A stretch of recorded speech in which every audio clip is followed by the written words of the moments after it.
Hey YouTubers, it's Jeff from Indiana Preparedness here. Kind of starting a new project, dipping my toe into a new task, and that is long-term food storage, super long-term food storage. I normally prepare for about 3 weeks to a month out, but yeah, I've kind of wanted to, I don't know, expand my horizons a little bit. Not saying that I'm going to go for 25 years, but I've decided to kind of go ahead and try a little bit here. Alexa, pause.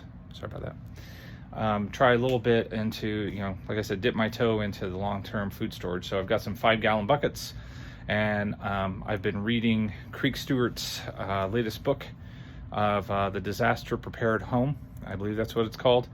And he takes you step by step into how to perform and really get into the long-term food storage. So that's my next.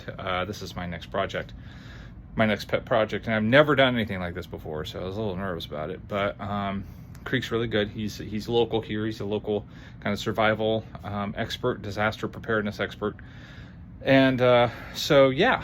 So what I've done is I'm going to go ahead and pause and flip the camera to show you. But what I've done is I've made my first bucket. So hang on real quick.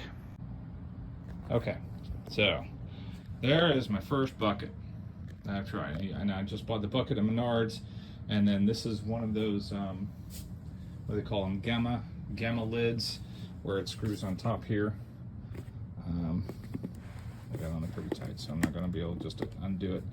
But yeah, it worked out pretty well. So I bought these oxygen absorbers. This all came in one pack. Now, Creek mentions that when you get your mylar bags to put into the 5-gallon buckets to do your dry food storage, that you got to seal the mylar bags with an iron, and you could just seal them, and then you throw your oxygen absorbers in there, of course, before you seal it, and then squeeze out all the air and throw your absorber in there. And he was also mentioning too that the oxygen absorbers that he's used to using, when he opens the bag, he takes them and puts them in a glass jar to keep them fresh, because they'll start sucking up oxygen, and it'll really reduce their life. But these, this handy little kit, and it's from SHX Well. This handy little kit, the oxygen absorbers come sealed already, and inside them, inside here, the actual oxygen absorber itself is also in another pack they had to cut open. So they really, I think this is really good idea. I don't have to worry about keeping as much maintenance on the oxygen absorbers as these, because of that. So that worked out really well. On top of that, the mylar bags have a zip closure as well, right here. So I didn't have to seal them. And yes, I tested it pretty thoroughly to make sure that they were, the zip tie or the zip seal here was really sealing the bag pretty well, which it did.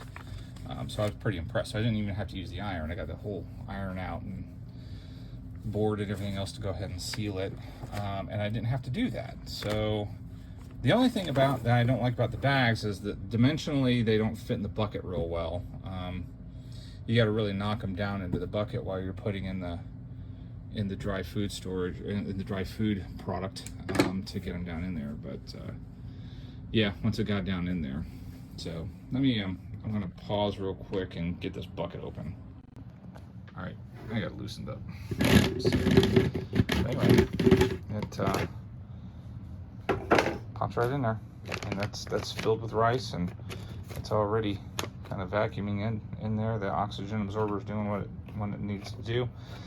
This the gamma lid and the ring here, boy, that's not made to come off once you get it on there. It took me a spell. Get it on there. Anyway, so there you go. 5 gallons worth of enriched long grain white rice with an oxygen absorber, and then of course I labeled the bucket, put the date on the bucket, so that you can keep track of it. 25 years from now, if we're still around here, somebody may find that bucket and go, wow, look at this guy, he's an idiot. But then again, he didn't starve to death. But because we always hear about those bunkers from the 1960s that somebody finds, and it's got emergency water and stuff like that, when they buy a new house or whatever and they didn't know that the room was there. It's always pretty cool. But yeah, so there you go. I'm going to do one more. I only have about less than half of the bag left, so I'm just going to fill up another bucket, even if it's halfway, and go from there. This we bought this rice from Sam's Club, and we got it it was probably a couple of months into COVID, when the whole COVID lockdown went into play, and we couldn't find any rice whatsoever at the grocery stores. And we ended up going to Sam's Club and grabbing this when stock was starting to get back into play. So, and it's lasted in this bag, in its regular container, regular packaging. It's lasted very well. There's no signs of bugs or anything else like that. No signs of any kind of rot. But I keep it down in a basement that is dry. The basement is dry. We have a dehumidifier in here, and so we keep it out of the sunlight and keep it nice and dry. But I've wanted to take the extra step and go ahead and transition it and repackage it into the bucket, just in case, right? So anyway, there you go. Okay, real quick, I'm working on my second bucket here, as you can see. But I wanted to show how these oxygen absorbers were packaged, and another thing that's pretty cool. So they have this little indicator in here that if it's exposed to oxygen, it will turn blue. Other than that, it's the reddish pink color. So, but yeah, it's vacuum sealed. So I'll be tearing that open and throwing that into the bag, and then pushing the bag down. But it's pretty cool. Again, really cuts down on the maintenance of having to be concerned about the oxygen absorber. And then, word of note, don't buy cheap IKEA shit at all. So, I got these when I moved out, when I got a divorce, and yeah, so couldn't handle 4 cups worth of rice over and over again. So, yeah, lesson learned on shopping in IKEA. Thank you for watching. If you like this video, please give it a big fat thumbs up. And if you like what I'm doing here, please be sure to subscribe, and don't forget to hit that good old-fashioned notification bell too. Thank you.